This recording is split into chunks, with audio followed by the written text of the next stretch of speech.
Hey y'all, it's Crystal. Thanks for coming by today.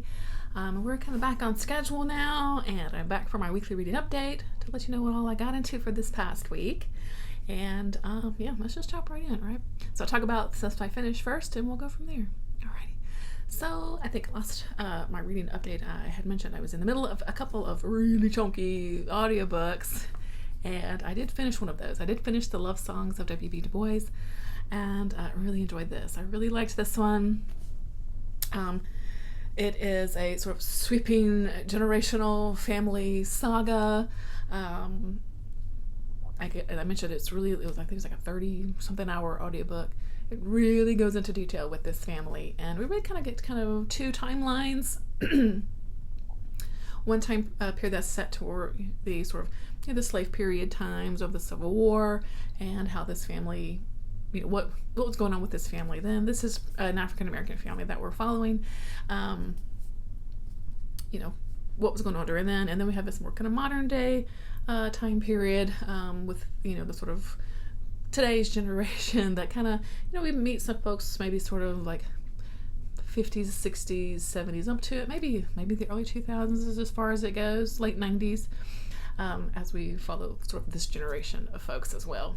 And again, it kind of does go back and forth in time a little bit with some of the characters, and yeah, I mean that's kind of the story. But of course, there's a lot that goes on, lots of family drama, secrets, of course the hardships of living during really both of those time periods.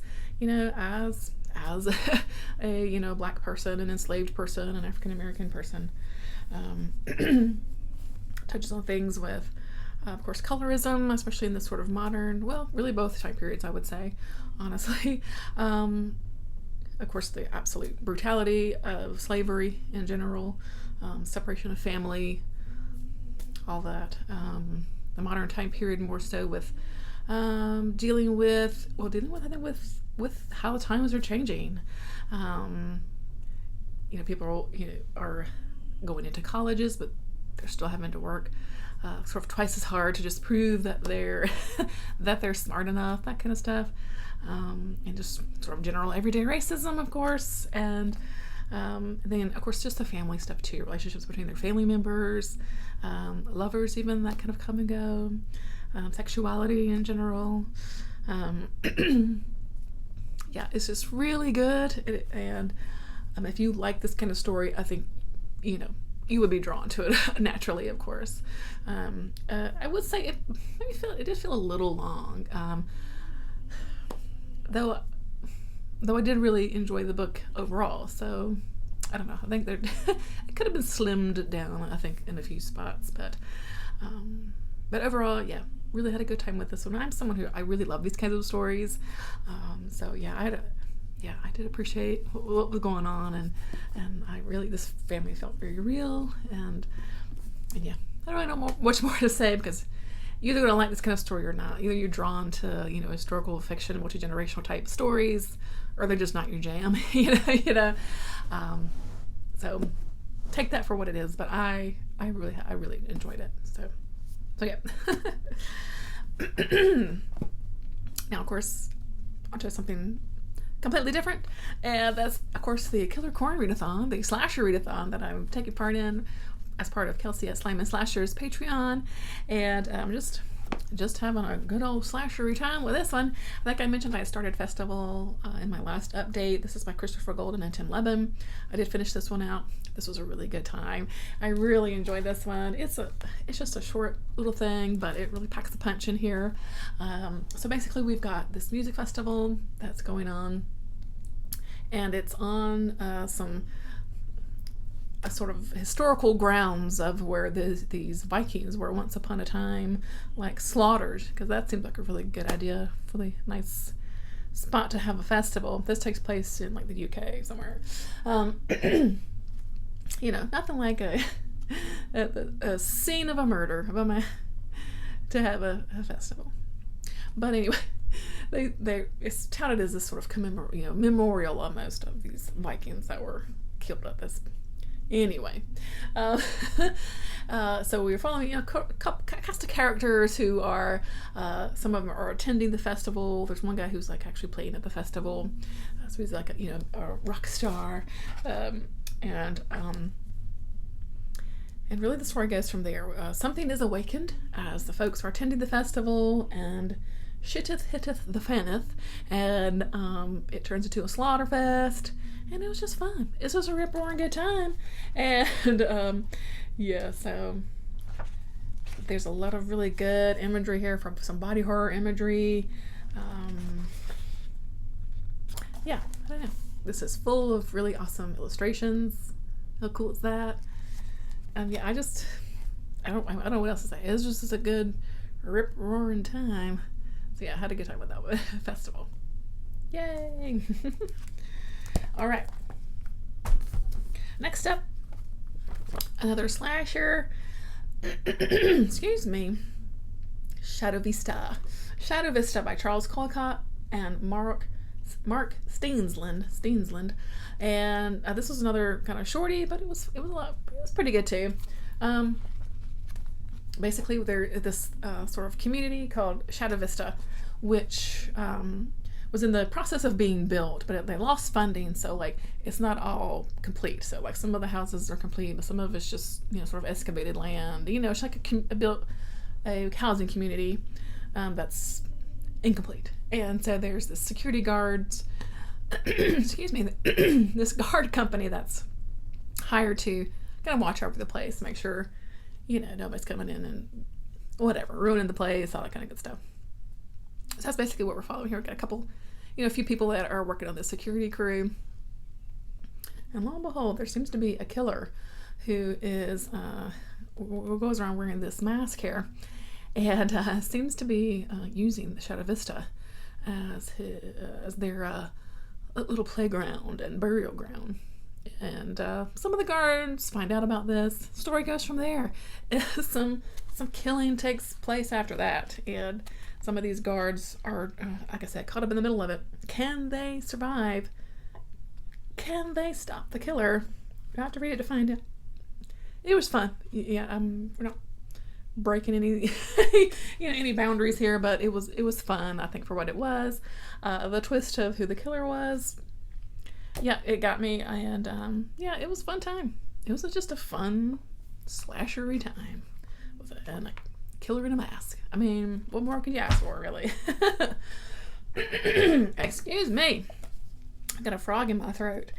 Okay, most recently I finished Go Down Hard by Seay, and I had a really good time with this one. I really liked this one a lot.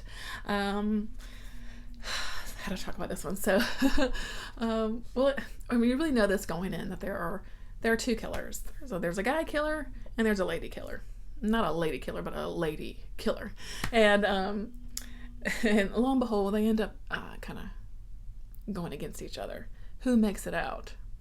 And that's the gist of the story, really. So what I really liked was excuse me, I really liked Meg, who was the lady killer in here. And we learn, we spend a little bit more time with Meg. We kind of go into her past, and we see kind of some things that happened to her, and kind of what possibly made her turn into this kind of killer, and why she does what she does. And it turns into this sort of, cat and mouse chase, and in this sort of remote kind of part, remote kind of area where they both live, and it was just really good. I had a really good time with this one, and this is my second book now by Seay. I'm a fan. I really enjoy her stuff, and I cannot wait to read some more, because I need it, because I really enjoyed both of her books now that I read. Really, I highly recommend it, especially if you're looking for a slasher read type book that's written by a woman, which doesn't seem to be that many. I mean, there's some, but not as much as dudes. And sometimes you can just tell when a dude's writing a book. I'm sorry, you can just tell. And the depth that was given to Meg here as a character, I think, is definitely because Allie is a woman writing her, And so that, it gave Meg dimension. And so that's something I appreciated about this.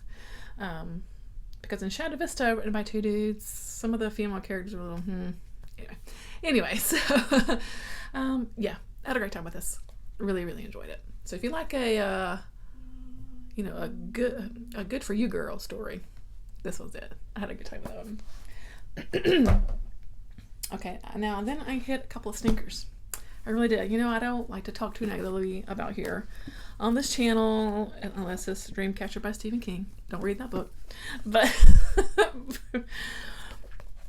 I had this little stack of slashery books that I wanted to try to get through that I've had on my shelf for a while. And one of them was Merciless by Brian Smith. I just really been kind of jazzed for this one. It sounded really fun. Kind of a natural born killers kind of story with this married couple. As part of their honeymoon, they were going to like kidnap and murder this person and yada yada yada. That was their thing. And I'm like, okay, I'm getting into it. By page, like 60-ish or so up till maybe about chapter 13 or 14 or so. And this book's only 186 pages, so it's not crazy long. I just couldn't do it anymore. I just couldn't do this one anymore. The lady character, insufferable. Again, I could just tell that this was a dude writing a woman, and she was really annoying. And her motivations were just like, I don't get it. Like, why are you so obsessed with murdering people? I don't know. I didn't learn anything about her that made me interested in her. And the guy was maybe a little more interesting, but I don't know. By page 60, which is about a third of the way through the book, bro, like, I just didn't care. And it came off as really racist too, because the guy that they were right there in the beginning, they, kidnapped this guy who's like there's a Mexican guy. It's just, I don't know. I don't know. I just didn't really care enough. And I felt like if I kept going, I just really wouldn't have enjoyed the book at all. And I'd rather just kind of stop before I just like really dislike a book. You know what I mean? I know this is like an extreme horror. That stuff doesn't bother me necessarily. But I don't know. I just wasn't interested enough to keep going. I don't know. I just saw DNF'd it at page 60. And I really don't think I'm going to come back to this one. I read some reviews after they were just, that kind of were like echoing some of the things that I was seeing in here. So I was like, yeah, I'm not going to waste my time. So, unfortunately, this one was a big nope. And sadly, this one's a big nope too, disappointingly.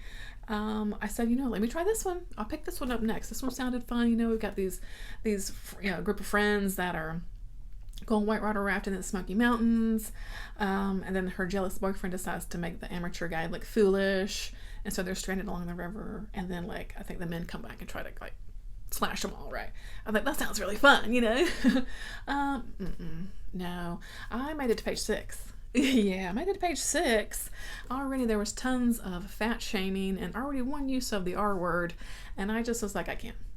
The characters were only 6 pages in, so flippin' annoying. I'm talking about the ruins level of annoying, like so annoying. I do not care what happens to them at all in this book. I hope they all die just by what I get to know of them in the 6 pages in this book. Very disappointed because I was really excited because it's, it's a story that's set in Appalachia, and I was kind of excited about it. And don't care enough. I really don't think I'm going to come back to this one either, honestly. I really don't. And both of these were books I got in my nightworm. Well, honestly, this is like 4 of these books I got in Nightworms packages. So 2 were hits and 2 were misses. Merciless, Savage Mountain were misses. I don't think I'm gonna even try to get into that one again. I don't care about any of those characters. Now, I understand making a character unlikable, you know what I mean? I get that. I don't have to like absolutely love characters. I like a good morally gray character just as much as the next person. But, there's ways to do that. There's just ways to do that to make you actually care about them still and be interested in what happens to them. I mean, literally 6 pages in, you just are like, I hope they all die. You know what I mean? So I'm gonna kind of wash my hands of Savage Mountain. So anyway, so anything I got progress, I have made a start. And I was kind of, I don't know, I was really disappointed by having, really 2 duds in a row. I just was like, oh, I don't even know what to start next. So I did just this morning make a little start on The Zombies Over Yonder, which is, of course, is the book for for Ollie's Patreon book club. It's a sort of Western. I think there's like some zombies involved. I'm just like 3 chapters in, but I'm already, you know what, I'm having a good time with it. So I'm feeling good about it. So it's only a short one. I'll probably finish that up this weekend for sure. And it sounds like a fun one. So reading the Westerns, of course, that's part of June on the Range. And you know what? I need to scoot back because I read another book and I totally just remembered it because I mentioned a June on the Range.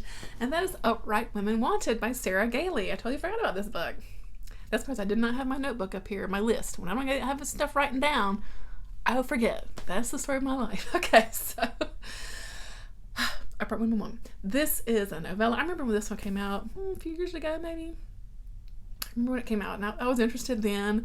I added it to my list, and I think it was Friday at work, and I needed to, I was looking for just some kind of short to listen to kind of finish out my day, and I came across this one. I think this one may be like a 4-hour audiobook, ish. It's unscribed if you got that service. And yeah, I had a really good time with this one. I really like this one a lot. So it feels very Western when you're reading it, but it is essentially a sort of actually futuristic dystopian type of setting. Something has happened in this world. I'm assuming it's kind of America. Something has happened. We don't really ever know. But it looks like it has set America back in time, even though we are, obviously something has happened to put us back into this time period. And it feels sort of like a sort of, I don't know, kind of dictatorial type of government that's possibly overseeing things now. And of course it comes complete with an underground rebellion. And what we're following is these groups that call themselves librarians, and librarians are always women. And what they're responsible for is sort of delivering approved writing throughout sort of the territories, right, throughout the land. And they do this by wagon. So that's why it feels really kind of a Western feel. We're in like sort of the Southwest area. There's like deserts and cactuses and, not a lot of water, that kind of stuff. And there's a wagon, a covered wagon, and you're sitting around a campfire, that kind of stuff. So that's why I think it's perfect for June on the Range. If you're looking for something a little different for a Western, you definitely get that here. Again, the librarians are usually women, and again, they go around, delivering this approved material, but maybe they also deliver some unapproved material along the way also. We follow a couple of different characters here. One is a runaway, one girl who is, she was supposed to get married to this dude that she really didn't want to get married to, and she was actually was in a lesbian relationship, which is very looked down upon in this world, it seems. Again, that's why it seems like a very kind of, suppressive government that is ruling the lands these days. And so she decides to run away, and she can join the librarians. So she kind of hooks up with these 2 ladies, and she, we see the world that's going on, and we meet some people along the way, and all that kind of good stuff. And we do kind of, like I said, we hear these sort of mentions of things that were in their past, like tires and latex gloves, things that wouldn't exist in the actual, past of the Wild West, but do exist. I hope that makes sense. Anyway, I really like the characters in here. They were super interesting. There was one that was definitely a non-binary character, went with, they them pronouns, and it's a very queer book. So if you're looking for something like that, absolutely go for this one. Super interesting characters, like I said, really interesting world. It's a novella, so if anything, if I have any kind of complaint about the book, is I want more. Actually, I would love to have this have been a bit more fleshed out. A longer book to really like what happened to the world. We don't actually ever know, and why, and all that kind of good stuff, and how it ended up where it is. I would love more in this world, and to learn more about these librarians and how that whole situation got set up. I mean, yeah, I would want more. So if anything, I was left wanting more, but I guess that's a good thing when you enjoy something that's so much that that you want more from it, right? So yeah, I had a good time with that one for sure. So if you're looking for something a little different for June on the Range, it's not a straightforward type of Western. It was some really strong female characters, again, very queer. It was a fun one. I liked it a lot. So yeah, okay. I think that's it. Yeah, so moving forward in the week, I guess I'll finish Zombies Over Yonder. And I did decide on a Star Trek book for book track, for the summer reading event. And so for June, I wanted to read a book from that focuses on the original series. So I think I'm going to go for this one. This is Dreadnought! ! This is by Diane Carey. Let's see, I don't know what this one's about, but let's see. We'll read it together. Star Empire is the Federation's most powerful new weapon, a dreadnought, first in a class of super starships capable of outgunning a dozen Klingon cruisers or subduing the galaxy. On the eve of her maiden voyage, Star Empire is stolen by terrorists who demand a rendezvous with the Enterprise, of course, and with Lieutenant Piper stationed aboard Kirk's ship on her first training cruise. Okay. Now Piper must discover why her friends from Starfleet are among the terrorists, and why they insist the ship was stolen not to attack the Federation, but to save it. Oh, I don't know. It's like sassy young lady there. Yeah, so it sounds kind of fun, It's like just about 250 pages, not crazy long. Yeah, I think it's gonna be fun. And yeah, I really want to get into book track this year, so I'm gonna give this one a go. And I'll also be starting a buddy read with Kelly from Kelly Hooked on Books. We're going to dig into Lost Souls by Poppy Z. Bryan. So excited! So I think we're going to start that up next week, or this week coming up. That's about it, That's about it. That's all my plans, really. I'm just, I think I just want to get back on track after those couple of stinkers, It's hard to, I know it's a bummer when you are really kind of excited about reading something. It just turns out to not be at all what you were thinking it was, Anyway. Okay, I think I'll end it there. I don't think I've got anything else to say. So I hope you're doing well. Let me know what you got into this past week, what you're reading, what you're watching, what you're listening to. Stray Kids' new album came out this past week. I've been jamming on it. BTS gave us a new song. It's been a good week for K-pop. All right, guys. Thanks for watching. I'll catch you in the next one.